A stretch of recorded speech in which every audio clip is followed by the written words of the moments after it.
Halo semuanya, pada video kali ini kita akan belajar tentang turunan atau derivatif. Nah, turunan itu menunjukkan perubahan nilai fungsi f fungsi x terhadap x untuk rentang yang sangat kecil. Atau dia juga bisa menunjukkan gradien pada grafik f fungsi x versus x. Oke, untuk notasinya dulu secara formal ya. Kita bisa tulis turunan dari f terhadap x itu, f fungsi x itu seperti ini. F aksen x gitu, atau df per dx. Nah, definisi dari turunan itu adalah limit ketika delta x menuju 0 dari f x plus delta x minus fx per dx. Oke, per delta x gitu ya. Dan kita mau delta x ini sekecil mungkin. Jadi kayak kalau kita lihat gitu, di atas ini bakal jadi perubahan f gitu ya, delta f per delta x gitu. Atau bisa ditulis juga sebagai d kecil ini.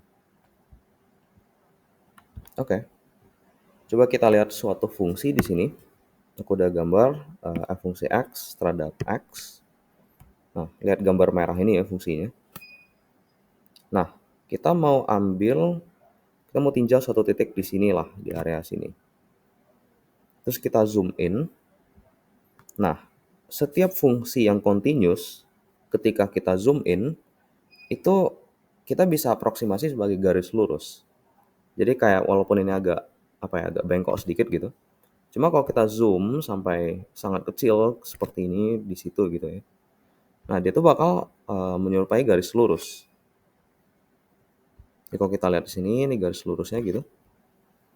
Nah, tingginya itu adalah selisih dari f ini.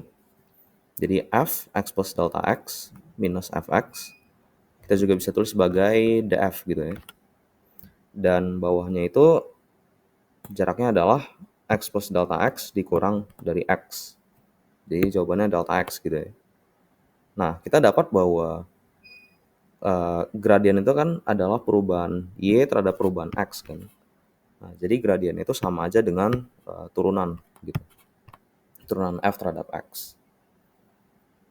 Oke, dan gradien ini juga df per dx ini nanti ini bisa fungsi x juga gitu. Jadi nggak konstan gitu. Kalau dia lurus seperti ini nanti gradiennya konstan. Cuma kalau kayak fungsi ini misalnya itu gradien di titik ini, gradien di titik ini itu pasti beda semua. Oke. Nah, aplikasinya apa ya di fisika? Itu yang pertama ada namanya kecepatan. Jadi kecepatan itu adalah perubahan jarak per waktu. Nah, cuma kalau kita pelajari kan itu jarak per waktu aja. Nah, cuma kalau kita bilang di speedometer gitu ya, kan kecepatannya berubah terus gitu. Lah, bagaimana cara dia tahu bahwa kecepatan di titik itu adalah segitu gitu ya. Nah, jawabannya adalah speedometer itu menghitung waktu yang sangat kecil dan dia menghitung jarak tempuh yang sangat kecil juga gitu. Pada waktu yang sangat kecil itu. Nanti dia dapat kecepatan sesaat kita bilang. Nah, ini maksudku kecepatan sesaat ya, bukan rata-rata. Oke. Terus ada percepatan. Nah, percepatan itu adalah perubahan kecepatan terhadap waktu. Sorry. Nah, atau kita juga bisa tulis sebagai turunan kedua dari jarak. Notasinya seperti itu. Oke, terus ada gaya. Gaya itu adalah perubahan momentum terhadap waktu. Terus ada daya. Daya itu adalah perubahan energi terhadap waktu. Oke. Nah, bagaimana cara kita menghitung turunan? Nah, oke, kita bakal tinjau banyak kasus ya di sini. Kita mau dari kasus pertama dulu. F fungsi x itu adalah suatu konstan aja, c. Oke, kalau dia suatu konstan aja, berarti kita bisa tulis ya. Delta x menuju 0, lalu seperti ini bagi delta X. Oke.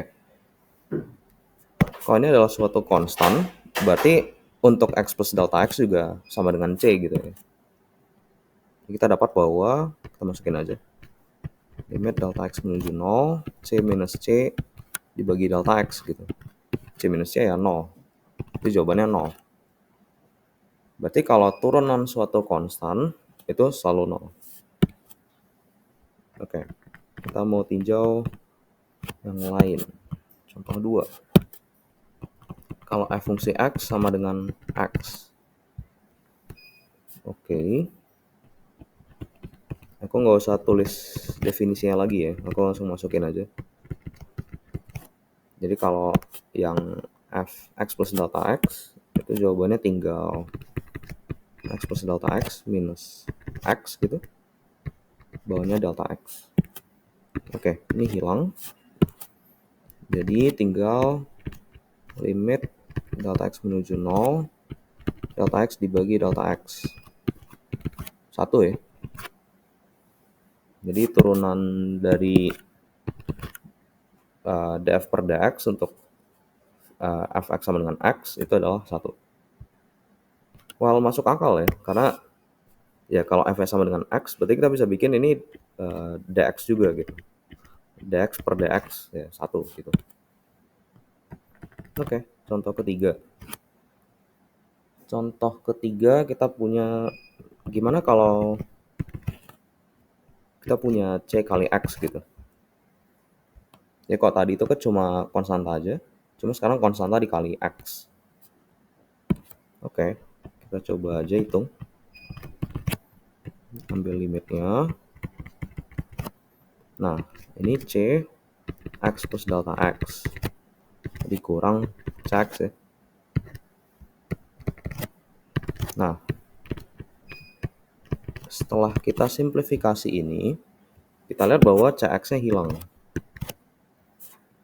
Kita dapat c delta x per delta x. Ini hilang.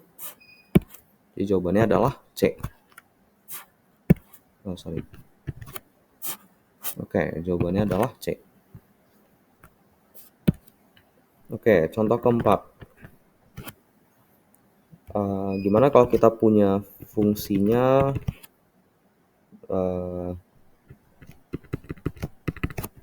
suatu fungsi penjumlahan gitu. Jadi a fungsi x plus b fungsi x. Nah, kita tahu bahwa limit itu bisa dipisah ya. Jadi kayak sebentar. Sorry. Limitnya bisa dipisah. Jadi kalau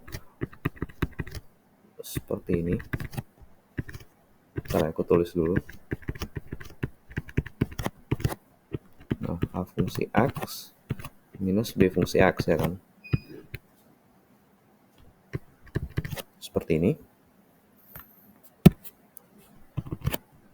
Nah, aku bisa tulis ulang bentuknya menjadi seperti ini aja.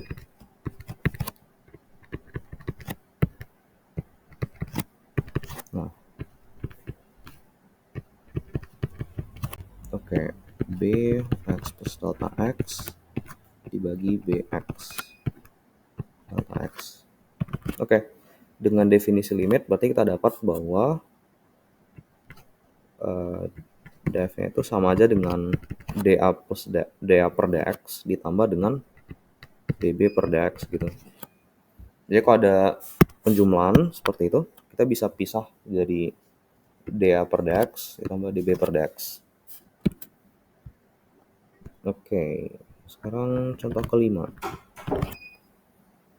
Contoh kelima, gimana kalau kita punya fungsi x pangkat n, dengan n itu adalah angka berapapun gitu ya. Oke,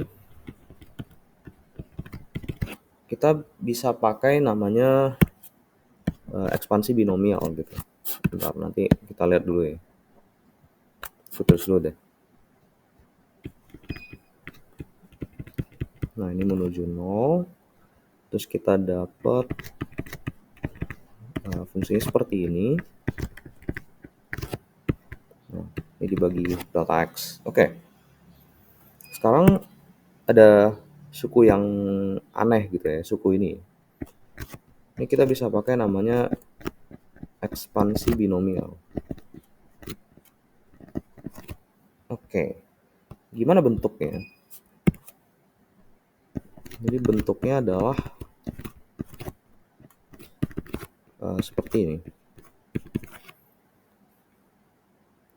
N dibagi 1 faktorial, terus x n-1 delta x. Lalu ditambah lagi dengan n-1 per 2 faktorial, x n-2 delta x kuadrat, dan seterusnya. Sampai nanti kita dapat ada delta x pangkat n gitu ya. Oke. Mungkin bentuknya agak menakutkan, cuma kita coba aja dulu ya. Karena kan n-nya sembarang, jadi kita harus tulis secara general gitu. Oke. Jadi yang tadi itu x pangkat n. Nah, 1 faktorial itu 1 ya. Jadi bentuknya seperti ini.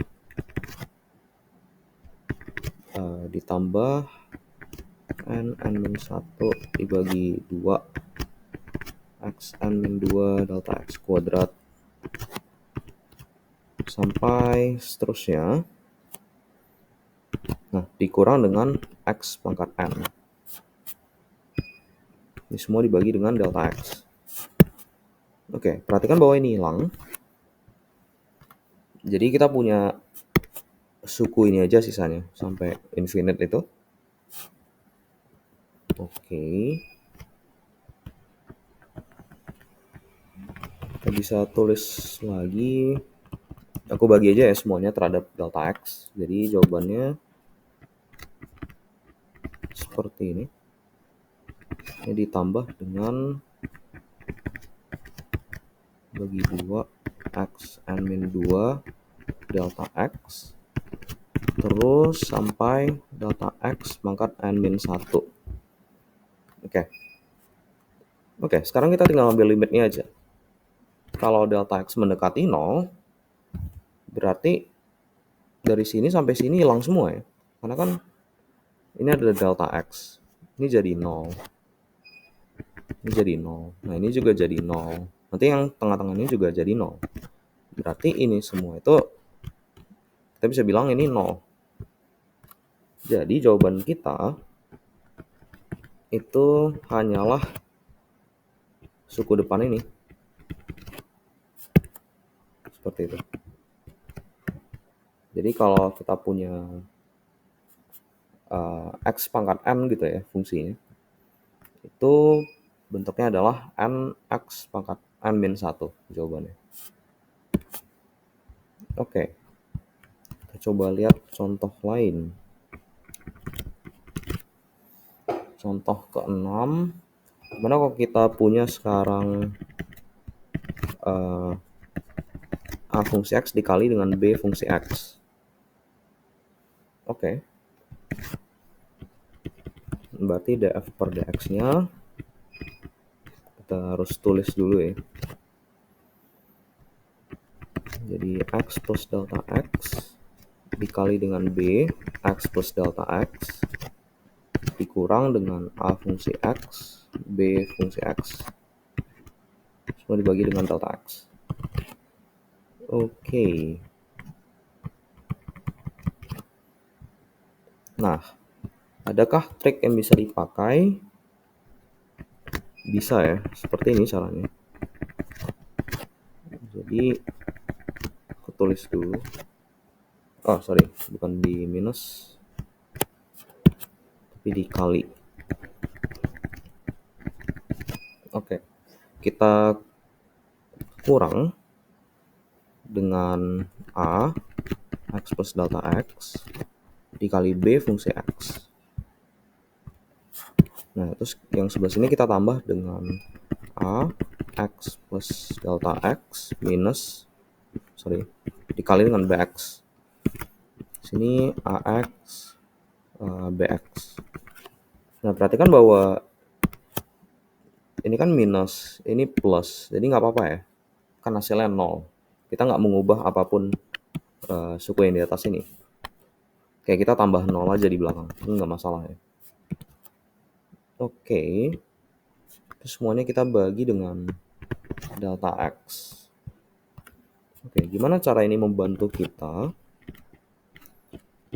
Nah, seperti tadi kita pecah limitnya gitu.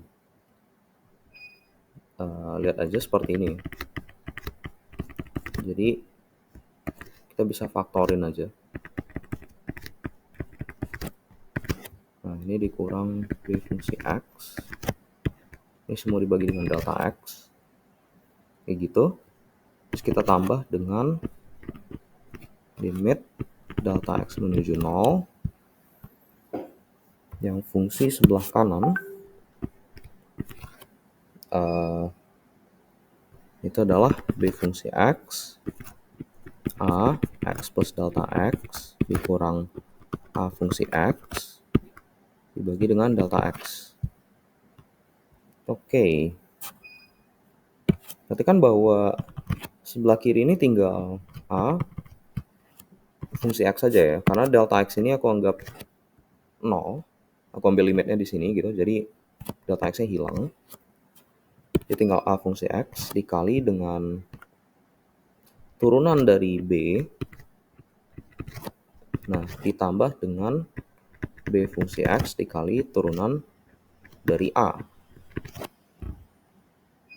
Nah, ini kita sebut biasanya sebagai aku kurang tahu bahasa Indonesianya, tapi bahasa Inggrisnya ini adalah product rule.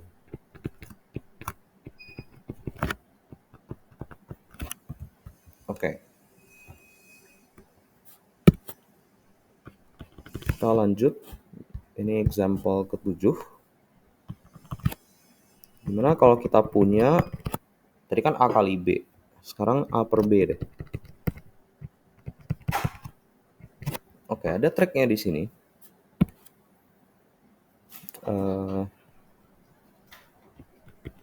Kita lihat dulu ya.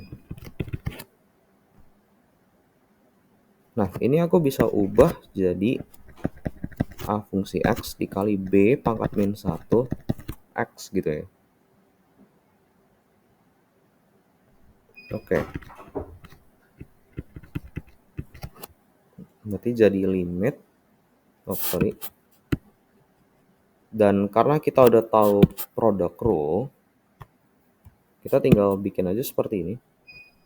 Jadi A fungsi X dikali dengan turunan dari B min 1 terhadap X. Seperti ini. B pangkat min 1. Atau ya boleh seperti itu aja. Nah, terus di sini B pangkat min 1 X kali DA dx. Oke, bisa seperti ini. Cuma ini kan agak agak aneh gitu bentuknya. Nah, kita bisa pakai chain rule namanya. Cuma nanti aku bakal bikin video lagi tentang itu. Jadi intinya kita kali dB per dB gitu.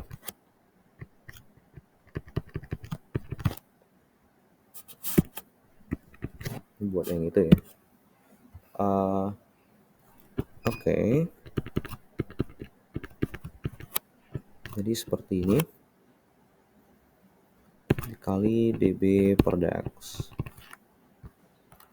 Nah, karena pangkat min 1 kita tahu berarti pangkat min 1 nya turun. Terus nanti ini jadi pangkat minus 2 ya. Atau mungkin biar lebih bagus per B kuadrat gitu. Nah, ini dB per dx. Oke.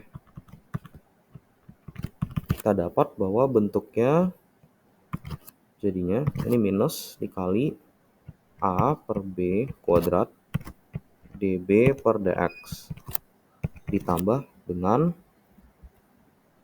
per B dA per dx. Kayak gitu. Ini minus depannya. Oke. Oops, sorry.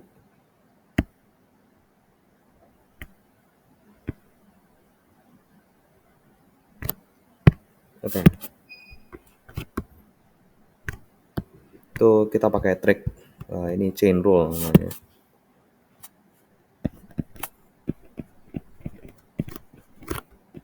Atau kalau bahasa Indonesianya adalah hukum rantai, setahuku. Oke. Contoh ke-8. Gimana kalau kita sekarang punya fungsinya sinus, sin x gitu ya. Oke. Berarti df per dx-nya adalah, kita bikin lagi limit delta x menuju 0. Nah, sin x plus delta x dikurang dengan sin x dibagi delta x. Oke. Nah, sin A plus B itu adalah sin x dikali dengan cos delta x ditambah dengan sin delta x dikali dengan cos x ya. Oke. Nah, terus apa yang bisa hilang di sini? Nah, kita harus tahu sesuatu. Jadi kalau kita ambil limit delta x menuju 0 dari sin x itu, sin delta x, itu bakal mendekati delta x. Dan kalau kita ambil limit dari cos delta x, itu bakal mendekati 1. Jadi aku ambil aja limitnya di sini. Kita bakal dapat, nah, sin x, cosnya jadi 1.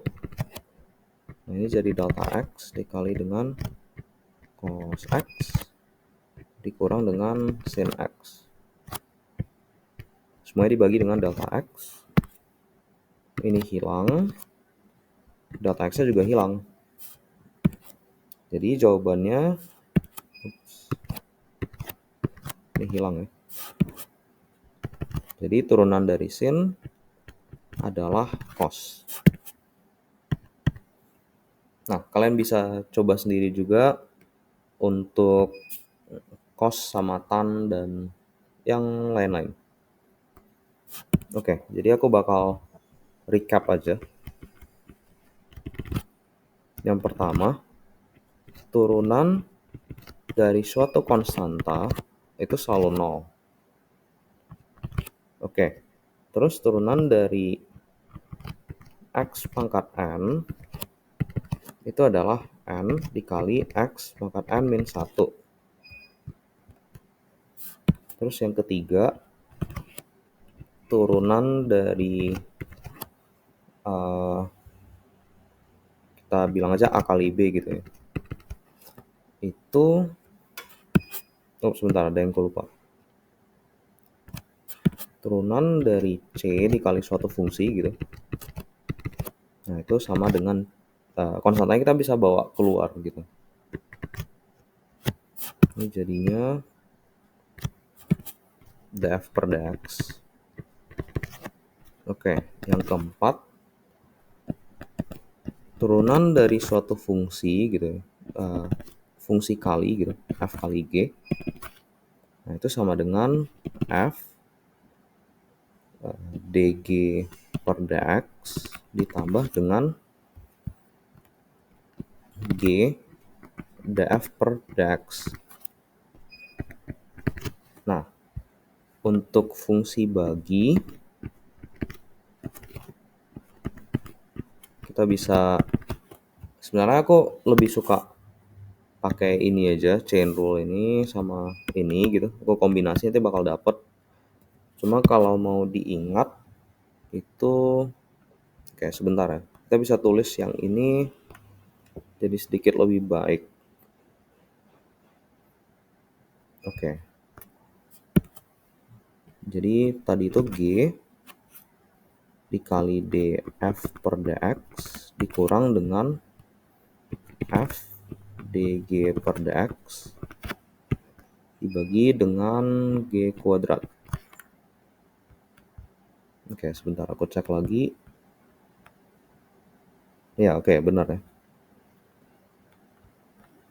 Nah, dan yang keenam, turunan dari sin x adalah cos x. Spoiler aja, turunan dari cos itu adalah minus sin x. Oke, berikut adalah turunan-turunan yang wajib dihafal. Mungkin nomor 5 nggak terlalu perlu dihafal, cuma kalau mau hafal juga boleh. Oke, untuk fungsi-fungsi yang lain itu kita bisa pakai turunan dari ini aja. Jadi konsep ini bakal bisa nge-solve hampir semua turunan. Nanti ada beberapa trik-trik lain. Cuma untuk mayoritas, untuk 90% itu bisa pakai hal-hal ini aja. Oke, sekian untuk video ini. Terima kasih.